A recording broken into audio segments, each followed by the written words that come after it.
Maryland General Assembly is already drafting and reviewing proposed laws for the session. Some lawmakers are calling for reforms to public safety, including how juveniles are charged in Maryland.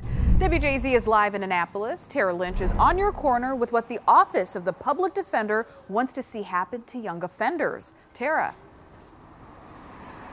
Nikki, good evening. The Office of the Public Defender is trying to eliminate the automatic charging of juveniles as adults. There is a bill right now before the House of Delegates. Of course, a long way to go before that becomes Maryland law, but they did hold a press conference today and a rally trying to rally the troops for this bill. And I also spoke with Governor Wes Moore yesterday about juvenile crime and how he plans to address this in his budget.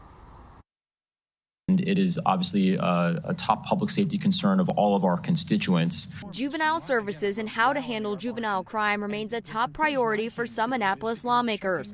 The Office of the Public Defender rallied outside of the State House, outlining its legislative agenda.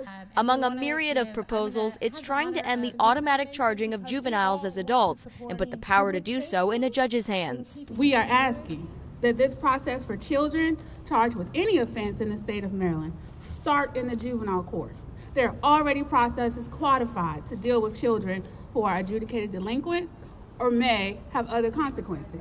In a one-on-one interview with WJZ before his budget presentation, Governor Wes Moore said decreasing crime and juvenile crime remains a top priority for this legislative session. We have to increase accountability and get them off the streets, but then that also means we have to have additional services to make sure that they don't become the repeat offenders. On Wednesday, Secretary of the Department of Juvenile Services Vincent Schiraldi testified in front of the Senate Judicial Proceedings Committee. Senators questioned him about a new government accountability report and how DJS is monitoring juveniles under their supervision. Senator Chris West asked how a 17-year-old accused of murdering a man in Columbia fell through the cracks while having an ankle monitor for attempted murder. At the very least, the youth had the ability to go out in Howard County and murder somebody. So if you're on a global positioning device monitor, right, again, I'm not talking about this particular kid's case, that means the judge wants to know where you are, not that you cannot be out. Secretary Schiraldi was also asked why the schools didn't know about the 17-year-old's criminal history.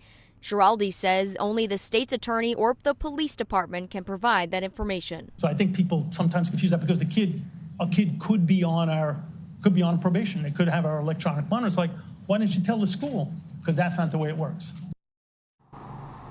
Of course, juvenile crime and crime overall will be a major topic here during the General Assembly legislative session. During my one-on-one interview yesterday with Governor Wes Moore, he outlined that Maryland, the crime rate here is actually dropping at one of the fastest paces in the nation. For now, reporting live on your corner in Annapolis, Tara Lynch, WJZ. All right, Tara, thank you.